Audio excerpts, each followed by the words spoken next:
അലം തറ, കണ്ടില്ലയോ നബിയെ, അങ്ങ് കണ്ടില്ലയോ നബിയെ. ഖുർആനിൽ അലം തറ പോലെയുള്ള അള്ളാഹുവിന്റെ പ്രയോഗങ്ങൾ, അങ്ങ് കണ്ടില്ലയോ, അത് റസൂലുള്ളാഹി സ്വല്ലല്ലാഹു അലൈഹി വസല്ലമ തങ്ങളോടുള്ള അള്ളാഹുവിന്റെ അഭിസംബോധനയാണ്.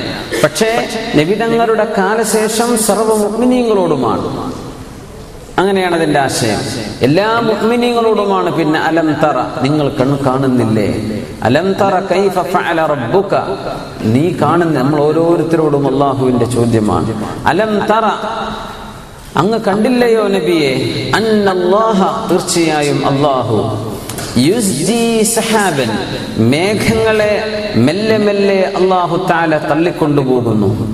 സുമ്മ യുഅല്ലിഫു ബൈനഹ, പിന്നീട് അവയെ അല്ലാഹു തആല കൂട്ടിച്ചേർക്കുന്നു.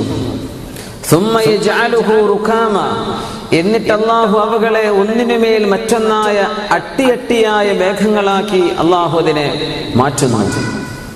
അങ്ങനെ അട്ടിയായ മേഘങ്ങളായി കാണുമ്പോൾ ഫതറൽ വദ്ഖ, അങ്ങേക്ക് കാണാൻ കഴിയും. അൽ വദ്ഖ്, വദ്ഖ് എന്ന് പറഞ്ഞാൽ അൽ മത്തർ, മഴ കാണാൻ കഴിയും. യഖ്റുജു മിൻ ഖിലാലി, അതിന്റെ ഇടയിലൂടെ മഴ വർഷിക്കുന്നത് നിങ്ങൾക്ക് കാണാൻ കഴിയും. അല്ലാഹു തആല മേഘങ്ങളെ മെല്ലെ മെല്ലെ, യുസ്ജി എന്ന് പറഞ്ഞാൽ മെല്ലെ, വളരെ സാവധാനത്തിൽ തള്ളിക്കൊണ്ടുപോരുന്നതിനാണ് അസ്ജ, യുസ്ജി എന്നൊക്കെ പറയാം. യുസ്ജി, അല്ലാഹുവാണ് സഹാബൻ, മേഘങ്ങളെ മെല്ലെ തള്ളിക്കൊണ്ടുവരുന്നത്. സുമ്മ യുഅല്ലിഫു ബൈനഹ, അങ്ങനെ പല ഭാഗത്തു നിന്നായി വരുന്ന മേഘങ്ങളെ പരസ്പരം പൊരുത്തമുള്ളതായി. തഅലീഫ് എന്ന് പറഞ്ഞാൽ മനപ്പൊരുത്തം എന്നാണ് വാക്കിന്റെ അർത്ഥം. മുഅ്മിനായ മനുഷ്യൻ ഇൽഫുൻ അലൂഫ്. ഇംഗ്ലീഷിൽ അലൂഫ് എന്ന് പറഞ്ഞാൽ നേരെ ഓപ്പോസിറ്റ് ആണ്. തീരെ മനപ്പൊരുത്തമില്ലാത്ത ആൾക്കാണ് അലൂഫ് എന്ന് പറയാം. വളരെ പരുക്ക ഹൃദയനായ ആളുകൾക്കാണ് ഇംഗ്ലീഷിൽ അലൂഫ് എന്ന് പറയാം. പക്ഷെ അറബിയിൽ അലൂഫ് എന്ന് പറഞ്ഞാൽ ഏറ്റവും നല്ല മനപ്പൊരുത്തുള്ള ആളുകൾക്കാണ്. മുഅ്മിനായ മനുഷ്യൻ അങ്ങനെയാണ് എന്നാണ്. യഅലിഫു, മുഅ്മിനായ മനുഷ്യൻ, ഇൽഫുൻ അലൂഫുൻ ലാ ഖൈറ ഫീമൻ ലാ യഅലിഫു വലാ യുഅലഫ്. മുഅ്മിനായ മനുഷ്യൻ എല്ലാവരോടും ഇണങ്ങുന്ന ആളാണ്, വളരെ പെട്ടെന്ന് ഇണങ്ങുന്ന ആളാണ്. പക്ഷേ ലാ ഖൈറ ഫീമൻ ലാ യഅലിഫു വലാ യുഅലഫ്, ചില ആളുകൾ ആരോടൊട്ട് ഇണങ്ങൂല്ല, അവരോട് ഇണങ്ങാൻ ആരിങ്ങോട്ടും വരൂല. അങ്ങനത്തെ ആളുകളിൽ ഒരു ഖൈറുമില്ലെന്ന് റസൂലുള്ളാഹി സ്വല്ലല്ലാഹു അലൈഹി വസല്ലം പറയുന്ന ഒരു ഹദീസുണ്ട്.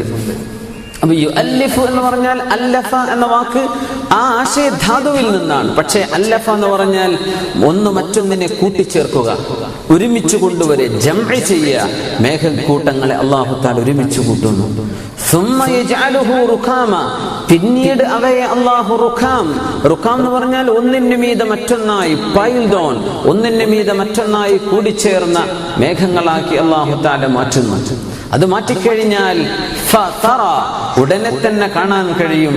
അൽ വദ്ഖ, മഴയെ കാണാൻ കഴിയും അങ്ങേക്ക്. യഖ്റുജു മിൻ ഖിലാലി, അതിന്റെ ഇടയിൽ നിന്ന് മഴ ഇങ്ങനെ വർഷിക്കുന്നു. വയുനസ്സിലു മിനസ് സമാ, അല്ലാഹു തആല ആകാശത്ത് നിന്ന് നിങ്ങൾക്ക് വർഷിപ്പിച്ചുകൊണ്ടേയിരിക്കുന്നു, അല്പാൽപമായി വർഷിപ്പിച്ചു തരുന്നു. മിൻ ജിബാലിൻ ഫീഹ, ആകാശത്തുള്ള പർവ്വതങ്ങളിൽ നിന്ന്, മിൻ ബറദിൻ, ഐസ് കട്ടയുടെ പർവ്വതങ്ങളിൽ നിന്ന്, ആകാശത്ത് നിന്ന് നിങ്ങൾക്ക് മഴ വർഷിപ്പിച്ചു തരുന്നു. ഫയുസീബു ബിഹി മൻ യശാ, അല്ലാഹു ഉദ്ദേശിക്കുന്ന ആളുകൾക്ക് അല്ലാഹു അത് എത്തിച്ചു കൊടുക്കുന്നു. ഫയുസീബു ബിഹി മൻ യശാ, അവൻ ഉദ്ദേശിക്കുന്ന ആളുകളെ അല്ലാഹു അതുകൊണ്ട് പിടികൂടുന്നു എന്നും അർത്ഥമുണ്ട്. ഐസിന്റെ കട്ടകളൊക്കെ മഴ വർഷിച്ചാൽ ചില സമയം അത് അദാബാണ്, ചെടികൾക്ക് നാശമാണ്, മനുഷ്യർക്ക് പ്രയാസമാകും, വീടുകൾ, അതിന്റെ റൂഫുകളൊക്കെ പൊളിഞ്ഞു പോകും ചില ഐസ് മലകളുടെയൊക്കെ വർഷം സംഭവിച്ചാൽ. അല്ലാഹു തആല ഫയുസീബു ബിഹി മൻ യശാ, അല്ലാഹു തആല മഴ വർഷിക്കുമ്പോൾ പറയുന്നത് മഴ ഇറക്കിത്തരുന്നാണ്. പക്ഷെ ഇവിടെ അസ്വാബ, അത് അല്ലാഹു പിടികൂടുന്നു എന്നർത്ഥത്തിലാണ്. ഐസ് മലകളിൽ നിന്ന് അല്ലാഹു തആല ആകാശത്ത് നിന്ന് മഴ വർഷിപ്പിക്കുമ്പോൾ അവൻ ഉദ്ദേശിക്കുന്നവരെ ഇതുകൊണ്ട് അല്ലാഹു പിടികൂടുന്നു. വയസ്രിഫുഹു അമ്മൻ യശാ, അവൻ ഉദ്ദേശിക്കുന്നവരിൽ നിന്ന് അല്ലാഹു അതിനെ തട്ടിമാറ്റുകയും ചെയ്യുന്നു. ചില ആളുകൾക്ക് ആ ശിക്ഷ വരില്ല, ചില ആളുകളിൽ നിന്ന് രക്ഷപ്പെടും. യകാദു സനാ ബർഖിഹി, ആ ഐസിൽ നിന്ന്, അതിൽ നിന്ന് ജന്യമായി ഉണ്ടാകുന്ന ബർക്ക്, ഇടിമിന്നലിന്റെ പ്രകാശം, ഇടിമിന്നലുണ്ടാകുമ്പോൾ ശക്തമായ പ്രകാശം ഉണ്ടാകും. ആ ഇടിമിന്നലിന്റെ പ്രകാശം യദ്ഹബു ബിൽ അബ്സാർ, മനുഷ്യന്റെ കാഴ്ച തന്നെ കൊണ്ടുപോകുമാറായിട്ടുണ്ട്. അത്രക്ക് ശക്തമായ പ്രഭയാണ് അല്ലാഹു തആല ഇടിമിന്നൽ കാരണം ഉണ്ടാകുന്ന ആ പ്രഭ, അത്രയും വലിയ പ്രകാശമാണ് അല്ലാഹു ഉണ്ടാക്കുന്നത്. എവിടെ നിന്നുണ്ടാക്കുന്നത്? ബറദ്, ഐസിൽ നിന്ന്. ആകാശലോകത്ത് ഐസിന്റെ കണികകളായി മാറുന്ന ജലത്തുള്ളികൾ ഐസായി മാറി അതിന്റെ ചാർജിൽ നിന്നാണ് ഇടിയുണ്ടാകുന്നത് എന്ന ആശയം ലോകത്തിന് മനസ്സിലായത് 1980 ശേഷമാണ്. ഇടിയും മിന്നലുണ്ടാവുന്ന കഥ നമ്മൾ വായിച്ചതൊക്കെ ഇപ്പൊ ഔട്ട്ഡേറ്റഡ് ആണ്. നമ്മൾ പഠിച്ചതല്ല ഇപ്പൊ ഇടി ഉണ്ടാവാനുള്ള കാരണം. മുമ്പൊക്കെ അങ്ങനെയാ പറഞ്ഞിരുന്നത്. മേഘങ്ങൾ, വിപരീത ചാർജുകളുള്ള മേഘങ്ങളുടെ അവരുടെ സംയോജനം കാരണം രണ്ട് മേഘങ്ങൾക്കിടയിലൂടെ അല്ലെങ്കിൽ മേഘവും ഭൂമിയും ഇതിന്റെ ഇടയിലൂടെ ശക്തമായ വൈദ്യുത ചാർജ് കടന്നു പോകുമ്പോഴാണ് ഇടിമിന്നൽ ഉണ്ടാകുന്നത് എന്നാണ് നമ്മളൊക്കെ പഠിച്ചു പോകുന്നത്. ഓർമ്മ ഉണ്ടോ എന്നറിയില്ല, നമ്മളൊക്കെ സ്കൂളിലൊക്കെ പഠിച്ചത്. പക്ഷേ ഇന്നത് തിരുത്തിയത് എപ്പോഴാ? 1980 ശേഷം, 20-ാം നൂറ്റാണ്ടിന്റെ ആ 80 വർഷങ്ങൾക്ക് ശേഷമാണ് സുബ്ഹാനല്ലാഹ് ഇടി ഉണ്ടാവാനുള്ള കാരണം ഐസ് കട്ടകളുടെ ചാർജുകളാണ് ഇതിന്റെ കാരണം. അല്ലാഹു തആല യകാദു സനാ ബർഖിഹി, ഹി എന്ന് പറഞ്ഞ ആ ബർഖ്, സന എന്ന് പറഞ്ഞ പ്രകാശം, കത്തിജ്വലിക്കുന്ന പ്രകാശത്തിനാണ് സന എന്ന് പറയാ. ബർഖ് എന്ന് പറഞ്ഞാൽ തന്നെ ഇടിമിന്നൽ. ഇടിമിന്നലിന്റെ ആ വലിയ പ്രഭ, ബർഖിഹി, അതിന്റെ ഇടിമിന്നൽ. ഏതിന്റെ? അഹി എന്നത് മിൻ ബറദിൻ, ഐസ് എന്ന് പറഞ്ഞ വാക്കിലേക്കാണ് മടങ്ങുന്നത്. ആ ദമീറിന്റെ മർജിഅ ഇലൈഹി ബറദ്. അപ്പൊ ഐസിനാൽ ഉണ്ടാകുന്ന ഇടിമിന്നൽ ആകാശലോകത്തെ മേഘത്തിന്റെ ഉള്ളിൽ അതിശാന്തം -ഡിഗ്രി, -40-നും 60-നും 60-ഓളം വരുന്ന ഡിഗ്രിയിൽ അതിസൂക്ഷ്മമായ ഐസ് കണങ്ങളായിട്ടാണ് അല്ലാഹു തആല ഈ മേഘങ്ങളെ ആകാശലോകത്ത് നിർത്തുന്നത് എന്ന് ഇന്ന് നമുക്കൊക്കെ വ്യക്തമായി അറിയുന്ന വളരെ പഠനങ്ങൾ നടന്ന വിഷയമാണ്. ആ ഐസിലൂടെയാണ്, അതിന്റെ ചാർജുകളിന്റെ വ്യത്യാസങ്ങളിലൂടെയാണ് സത്യത്തിൽ വൈദ്യുത തരംഗങ്ങൾ ഉണ്ടാക്കുന്ന ഇടിമിന്നലുകൾ ഉണ്ടാകുന്നത്.